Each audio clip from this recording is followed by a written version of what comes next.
Мадумаров Атаган Ихсанбаевичке берилет. Урматтуу кесиптештер,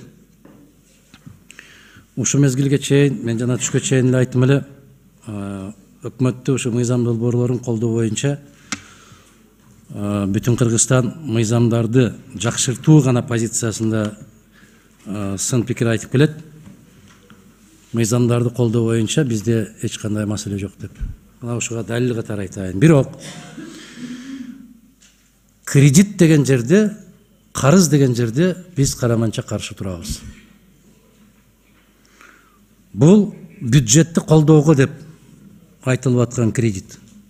А сиздер билесиздер, урматтуу кесиптештер, бюджетти колдоого келген акча кайра чыкпайт.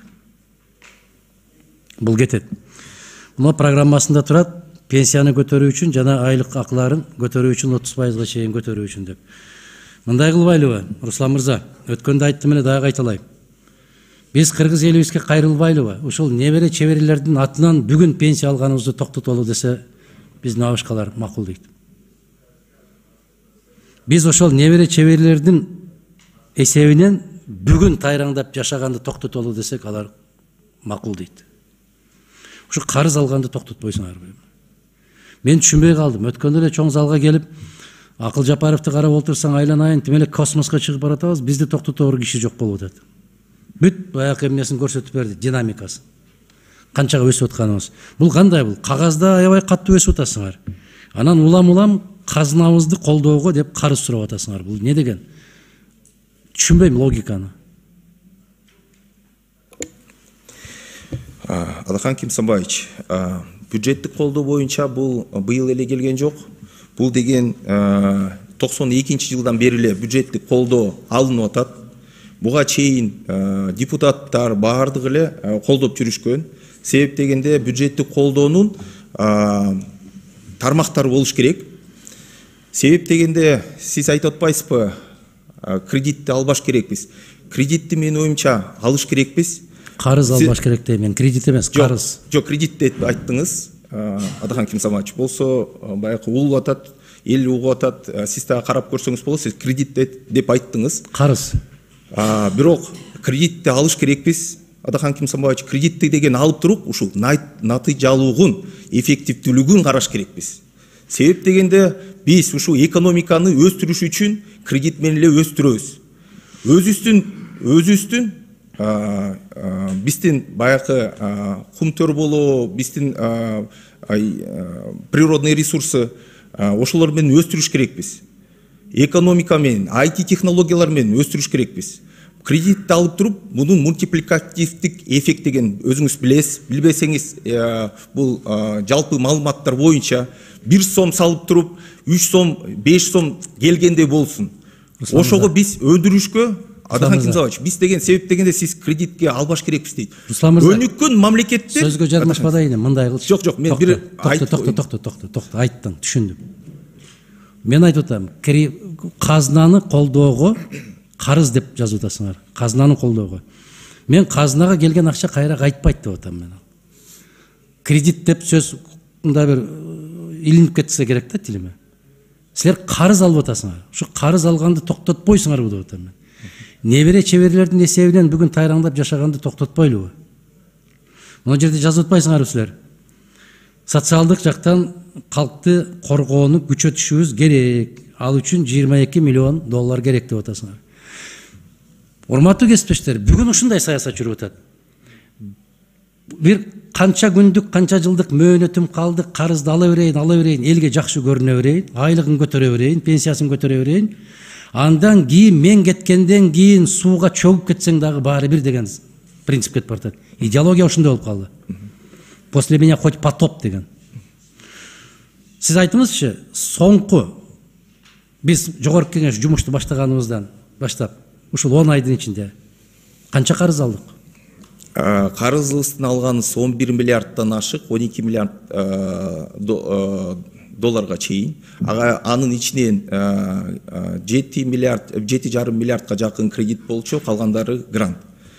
Андан башка сиз айтылган баягы биз кредит деп алып атпайбызбы Адаханким Самбаевич? Жок, сиз соңку оны айтыңызчы, канча карыз алдык биз? Ошол 11,5 миллиардка жакын. Ал эми бюджеттик колдоо боюнча, бюджеттик колдоого 1 миллиард 889 миллион доллар США алынды. Урматтуу доллары. Анын 1 миллиард, Адаханким Самбаевич, 1 миллиардты грант, 813 миллион доллары кредиттик колдоо.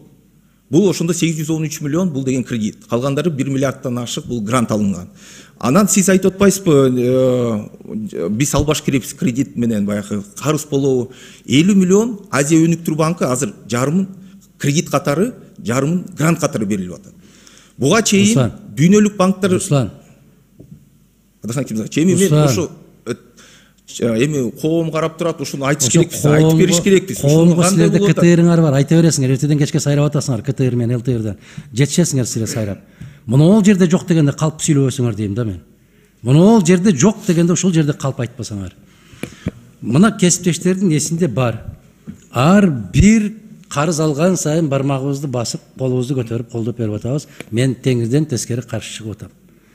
Азыр дагы башты айландырып, момча миллиард жок. 10 айдын ичинде эле биз канча карыз алдык? 10 айдын ичинде сиз бюджеттик колдоону сурап атасыздар. Бюджеттик колдоо боюнча сиз билесиз 80 миллион баягы ИФСР боюнча биз келгенбиз, сизден өткөнбүз. Андан башка мына 50 миллион Азия өнүктүрүү банкынан биз бул экономиканы диверсификациялоо, анан 50 миллион бул. Бардыгы мына 180 миллион Адаханким Самбаевич, 180 миллион, 50 миллиону грант. 180 миллион, 50 миллиону грант. Ошондо сом менен айткылачы. Эми сом менен силер түндө 3-тө тургузса да айтышыңар керек да. Жок, сом менен эметкенде 15 миллиард сомго жакын да. Карыз алдык. Карыз алып атабыз, бирок муну карыз алып туруп өнүктүрүүгө берип атабыз. Жок. Жок, Адаханким Самбаевич, муну өнүктүрүүгө берип атабыз. Ушуну баягы бөлүштүрүп коебузса. Эми Руслан мырза, кандай деп айтпагыла, кагаз деген кагаз. Мен кече эле 50 миллион долларыңар боюнча дагы айттым эле. Ушу бизге Америкадан келип, кыргыз мектептин окуу куралдарын ошолор жазып береби бизге. Аларга очойгон айлык коюп атасыңар 20 000 доллардан деп. Кийин кайра өткөрүп кеткен турбайбы? Ушул өткөн жокпу? Мен ушундай деп уктум.